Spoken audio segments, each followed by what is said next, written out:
नमस्कार मित्रों, आप सभी का और एक बार हार्दिक स्वागत करता हूं। अगर आप पार्ट 1 वीडियो नहीं देखे हैं, वहां से जाके देख लीजिएगा और आप ध्यानपूर्वक सुनने का प्रयास करेंगे, अंत तक देखने का प्रयास करेंगे, आपको सब समझ में आ जाएगा। चलिए शुरू करते हैं। मरने को जग जीता है। ये पंक्ति परीक्षा में पूछी जा चुकी है। ये आया हुआ था कि मरने को जग जीता है, ये किसके द्वारा कही गई है? ये सिद्धार्थ जी के द्वारा कही गई है और अभी हम सिद्धार्थ की ही पंक्ति पढ़ रहे हैं। मरने को जग जीता है। ये संसार अगर जी रहा है, ये संसार में बसे लोग अगर जीवन व्यतीत कर रहे हैं, तो क्यों जी रहा है? मरने के लिए ही जी रहा है। रिश्ता है जो रंध्र पूर्ण घट भरा हुआ भी रीता है। रिश्ता मतलब टपकना, चूना। रंध्र पूर्ण छेद से भरा हुआ घट मतलब मटका। रीता मतलब खाली। अगर पानी से भरा हुआ भी मटका है और उसके अंदर छेद है, तो वो पानी से भरा हुआ मटका भी खाली रह जाएगा और अंत में उससे पानी चूता ही रह जाएगा, टपकता ही रह जाएगा। जिस प्रकार मनुष्य का जीवन अंदर से खाली खाली सा है और बाहर से हरा भरा है। यह भी पता नहीं कब किसका समय कहाँ आ बीता है।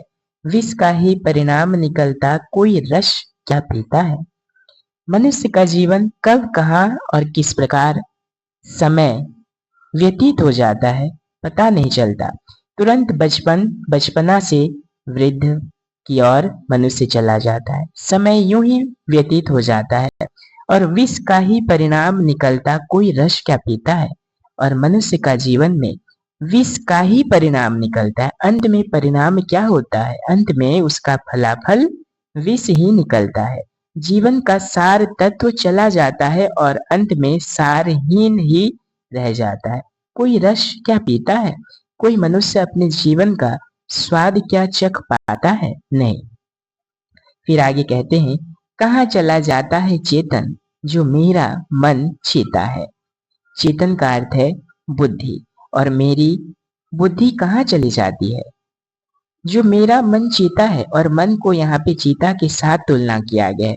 चीता की गति के साथ तुलना किया गया है। मन चंचल है।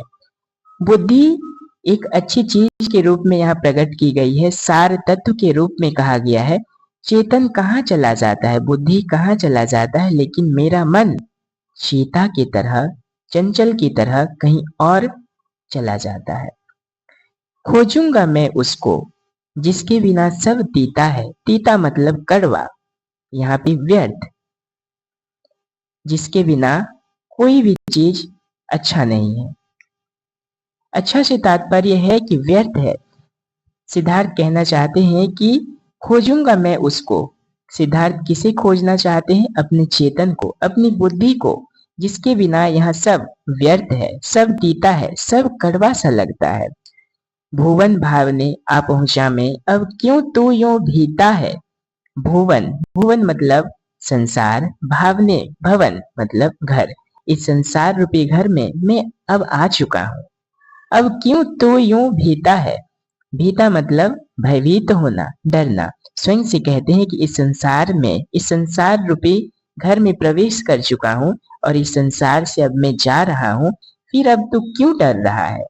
अपने से पहले अपनों की सुगति गौतमी गीता है।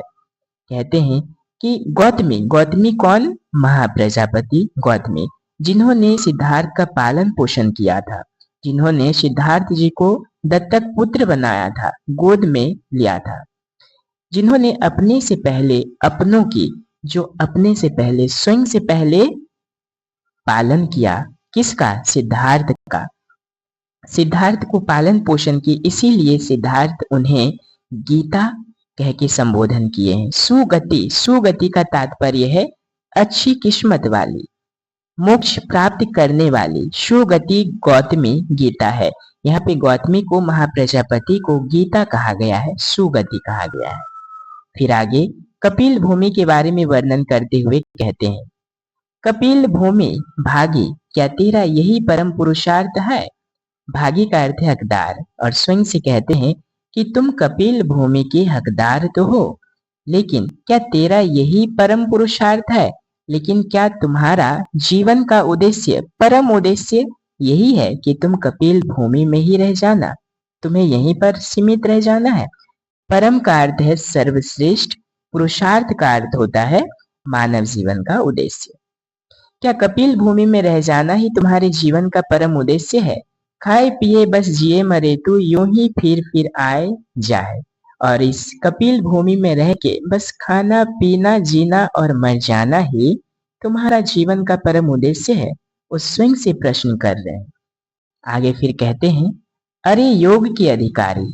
मित्रों, वीडियो थोड़ी लंबी हो सकती है लेकिन आप समझ जाएंगे, क्योंकि प्रश्न बीच बीच से पूछा जाता है, इसीलिए आप ध्यान पूर्वक देखें। अरे योग के अधिकारी, कह यही तुझे क्या योग्य है? भोग भोग कर मरे रोग में बस वियोग ही हाथ आए। अपने आप को योग के अधिकारी मानते। योग मतलब तपस्या, साधना, क्योंकि इस संसार के मोह माया से उन्हें दूर जाना है। वो तपस्या में लीन होना चाहते हैं। अपने आप को योग के अधिकारी कहते हैं। और क्या कहते हैं?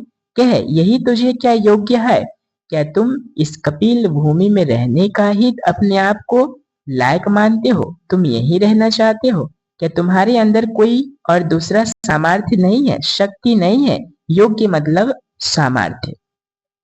भोग भोग कर मरे रोग में बस वियोग ही हाथ आए।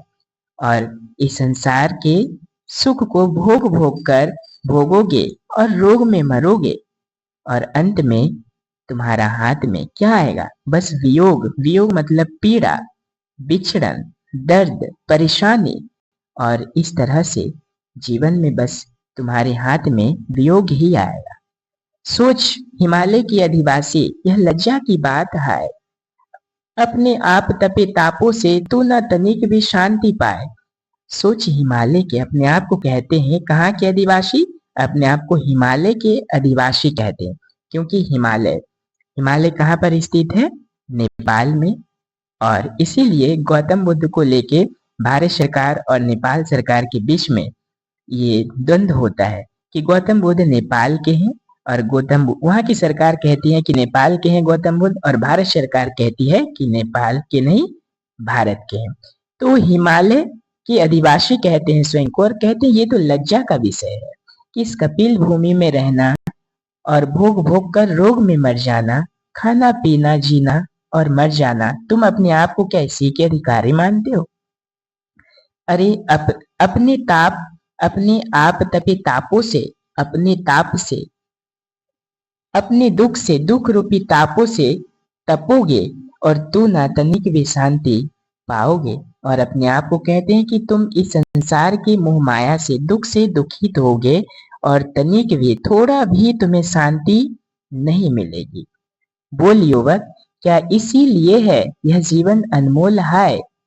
और क्या यह जीवन अनमोल मतलब अमूल्य, यह जीवन इतना अनमोल इसीलिए है कि इस संसार के दुख से पीड़ित होकर शांति नहीं मिलना? आकर इसके दांत तोड़ दे, जरा भंग कर अंग काय। बता जीव, क्या इसलिए है यह जीवन का फूल है?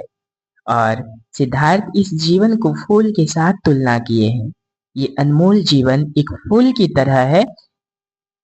क्या इस संसार में इसमें आके दांत तोड़ देना मतलब फूल की तरह हमारे जीवन को तोड़ लेना, नष्ट कर लेना? जरा भंग कर अंग काय। भंग मतलब नष्ट करना, अंग मतलब शरीर, काय मतलब शरीर। इस शरीर को नष्ट कर देना ही जीवन का परम उद्देश्य है? नहीं। बता जीव, क्या इसलिए यह जीवन का फूल है? और यह जीवन रूपी फूल क्या इसलिए है कि हमारे जीवन रूपी फूल को कोई और आके नष्ट कर दे? नहीं। पक्का और कच्चा फल इसका तोड़ तोड़ कर काल खाए। और मानव जीवन का फल, पक्का और कच्चा फल कौन तोड़ कर खाता है? काल। काल का अर्थ है मृत्यु। अचानक हमारे जीवन में मृत्यु हमें घेर लेता है और हमारे जीवन का रस कौन तोड़ कर ले जाता है? कौन फल खाता है? काल खा लेता है। एक बार तो किसी जन्म के साथ मरण अनिवार्य है, बार बार धिक्कार किंतु रहे मृत्यु का शेष दाय।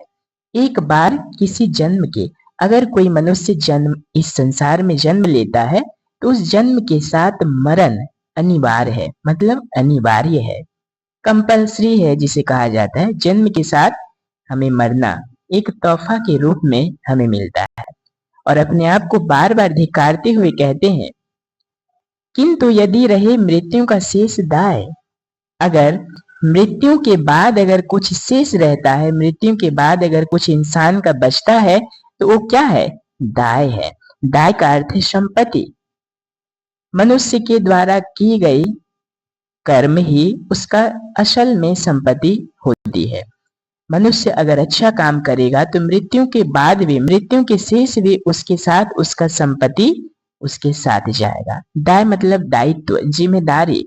और उसके बाद, मृत्यु के बाद मनुष्य का कर्म ही इस संसार में शेष रह जाता है। अमृत पुत्र उठ कुछ उपाय कर, चल चुप हार न बैठ हाय, खोज रहा है क्या सहाय तू, मेट आप ही अंतराय। और अपने आप को अमृत पुत्र कहते हैं और कहते हैं कि उठ कुछ उपाय कर, अपने आप को जागृत कर, इस संसार के दुख दर्द मोह माया को दूर कर, चल तू चुपचाप मत बैठ, तू हार मत मान, खोज रहा है क्या सहाय तू। और कहते हैं कि तू किसका सहारा खोज रहा है? सहाय मतलब सहारा। तू किसे ढूंढ रहा है? इस संसार के जो मोह माया है इसे कोई दूर नहीं कर सकता। किसे ढूंढ रहा है? मेट आप ही अंतराय। मेट मतलब मिटना, आप मतलब स्वयं, अंतराय। और इस संसार की पीड़ा दुख स्वयं ही एक दिन मिट जाएगी। तो अपने आप को हारने मत देना, चल चुप हार मत बैठ। फिर आगे कहते हैं कि पड़ी रहे तू मेरी भव भुक्ति। भव मतलब संसार, भुक्ति मतलब मोह माया वासना। और कहते हैं सिद्धार्थ कि संसार की, संसार रूपी मोह माया तू यहीं पड़ी रहे, मैं जाता हूँ। मुक्ति हेतु जाता हूँ, यह मैं मुक्ति मुक्ति बश मुक्ति। और सिद्धार्थ कहते हैं कि मैं संसार रूपी मोह माया को त्याग कर मुक्ति पथ की ओर अग्रसर होना चाहता हूँ और मैं जा रहा हूँ। क्यों? मुक्ति पाने। मेरा मानस हंस सुनेगा, मेरा मन रूपी हंस सुनेगा। क्या सुनेगा? कौन सी उक्ति? और कहते हैं कि मेरा मानस रूपी हंस, मेरा मन और कौन सी युक्ति सुनने के लिए इस संसार में रुका रहेगा, बैठा रहेगा। युक्ति मतलब कथन। मुक्ता फल निर्द्वंद चुनेगा, चुन ले कोई सुक्ति। मुक्ता फल यानी कौन सा फल चुनने जा रहा है? मानस हंस, यानी सिद्धार्थ अपने मन से कह रहे हैं कि मेरा मानस रूपी हंस जो है वो मुक्त फल चुनने जा रहा है, यानी इस संसार से मुक्ति पाना चाहता है। वैसा फल निर्द्वंद चुनेगा। निर्द्वंद मतलब किसी के भ्रम में नहीं पड़ना और अपने आप से वो चुनने जा रहा है। चुन ले कोई सुक्ति। सुक्ति का अर्थ होता है मोक्ष प्राप्त करना। और इस संसार से यही कह के वो संसार के मोह माया को त्याग देते हैं और अपने पथ में अग्रसर हो जाते हैं। मित्रों, अब हम प्रश्न अभ्यास करेंगे। ये प्रश्न है, मरने को जग जीता है किसकी पंक्ति है? ये प्रश्न आ चुका है LTR 2025 में। ये प्रश्न, इसका उत्तर क्या होगा मित्रों? मरने को जग जीता है, ये सिद्धार्थ जी कहते हैं। सिद्धार्थ की माता कौन थी? सिद्धार्थ की माता यानी उनकी पहली माता कौन थी? माया देवी। सिद्धार्थ की पहली माता माया देवी। सिद्धार्थ का लालन पालन किसने किया था? सिद्धार्थ का लालन पालन महाप्रजापति गौतमी ने किया था, क्योंकि उनकी माँ जन्म के बाद ही कुछ दिनों के बाद उन्हें संसार में सदा के लिए छोड़कर चले गए। नंद कौन था? मित्रों, ये प्रश्न मैं इसीलिए लाया हूं, ये यशोधरा काव्य के परिचय से है प्रश्न, और ये प्रश्न आता है नंद कौन था? नंद महाप्रजापति का पुत्र था। सिद्धार्थ को और किन किन नामों से जाना जाता था? सुगत, तथागत, अमिताभ, उपरोक्त सभी। तो सिद्धार्थ को इन तीनों नामों से जाना जाता था, सुगत, तथागत, अमिताभ, और उन्हें गौतम भी कहा जाता था। सिद्धार्थ में बाल्यकाल से ही कौन से लक्षण प्रकट होने लगे?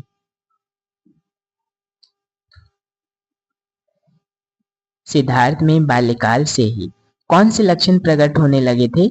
संसार में संसारिक जीवन की, वैवाहिक जीवन की, वितराग की। तो इसका सही आंसर होगा वितराग। वितराग का तात्पर्य है संसार के मोह माया को त्याग देना। मरने को जग जीता है, रिश्ता है जो रंध्र पूर्ण घट, भरा हुआ भी डैश है, भरा हुआ भी रीता है। रीता का तात्पर्य क्या है? खाली। सिद्धार्थ किसे ढूंढना चाहते हैं? जिसके बिना सब पीता है, जिसके बिना सब व्यर्थ है। किसे ढूंढना चाहते हैं? अपने चेतन को, अपनी बुद्धि को। सिद्धार्थ अपने मन को किसके साथ तुलना किए हैं? सिद्धार्थ अपने मन को चीता के साथ तुलना किए हैं। चीता।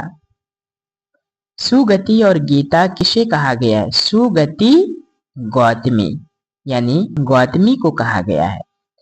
गौतमी किन्हें? महाप्रजापति को, क्योंकि उन्होंने, महाप्रजापति ने अपने जीवन के बारे में ना सोचकर सिद्धार्थ को लालन पालन किया। उन्होंने स्वयं से पहले सिद्धार्थ का लालन पालन किया और उन्हें जीवन प्रदान किया। कपिल भूमि भागी, क्या तेरा यही परम पुरुषार्थ है? ये किसकी पंक्ति है मित्रों? ये पंक्ति सिद्धार्थ जी की है। सिद्धार्थ के अनुसार क्या उनके जीवन का परम उद्देश्य नहीं है? खाना पीना, मरना जीना, वियोग सहना, उपरोक्त सभी। तो सिद्धार्थ के अनुसार जीवन का परम उद्देश्य ये नहीं है कि खाली खाएंगे पिएंगे और मर जाएंगे और साथ में इस संसार के रोगों को सह जाएंगे। ये परम उद्देश्य नहीं होना चाहिए। किसी भी, हम सभी के मनुष्य का जीवन जो है ये उद्देश्य नहीं लेके जीना चाहिए। सिद्धार्थ स्वयं को कहाँ के अधिवासी कहते हैं? मुक्ति के, हिमालय के, संसार भारत के। तो सिद्धार्थ स्वयं को हिमालय के अधिवासी कहते हैं, क्योंकि हिमालय नेपाल में स्थित है। जीवन का पक्का और कच्चा फल कौन तोड़कर खा जाता है? जीवन का पक्का और कच्चा फल जो है ये काल तोड़कर खाता है, मनुष्य स्वयं नहीं खा पाता। काल अर्थात मृत्यु। एक बार तो किसी जन्म के साथ मरण अनिवार्य है, बार बार धिक्कार, किंतु यदि रहे मृत्यु का शेष दाय। दाय, इसका सही आंसर होगा मित्रों दाय। दाय का अर्थ होता है दायित्व, जिम्मेदारी, संपत्ति। मृत्यु के बाद भी अगर मनुष्य का कुछ शेष रह जाता है इस संसार में तो वो क्या है? उसके द्वारा किया गया कर्म। मृत्यु के बाद मनुष्य का कर्म ही शेष रह जाता है। इसलिए सिद्धार्थ स्वयं को क्या करने को प्रेरित करता है? अमृत पुत्र उठ कुछ उपाय कर, चल चुप हार ना बैठ, तो किसी का सहारा क्यों खोज रहा है? उपरोक्त सभी। तो सिद्धार्थ ये सभी बातें स्वयं को कहते हैं और प्रेरित करते हैं कि मनुष्य का जीवन मृत्यु के बाद भी अगर कुछ शेष रह जाता है तो उसका कर्म है, इसीलिए तू कर्म कर, किसी का सहारा मत ले। पड़ी रहे तू मेरी भव भुक्ति, किसने कहा? सिद्धार्थ ने कहा। भव भुक्ति से क्या तात्पर्य है मित्रों? भव भुक्ति, भव मतलब संसार और भुक्ति मतलब क्या? संसारिक मोह माया भोग। तो संसार रूपी भोग, इसका सही आंसर होगा संसार रूपी भोग। मेरा मानस हंस सुनेगा और कौन सी युक्ति, मुक्ता फल निर्द्वंद चुनेगा, चुन ले कोई सुक्ति। इसका सही आंसर होगा मित्रों सुक्ति। मित्रों आप सभी को कैसा लगा कमेंट करके जरूर बताएं। अगर आप मेरे चैनल पर नए हैं सब्सक्राइब जरूर करें। आप सभी को निरंतर इस चैनल से वीडियो मिलती रहेगी और आप लाभान्वित होते रहेंगे। और साथ ही और किस विषय पर वीडियो लाना है आप निश्चित रूप से कमेंट कर सकते हैं। नमस्कार, धन्यवाद। स्वस्थ रहें, व्यस्त रहें, हमेशा मुस्कुराते रहें।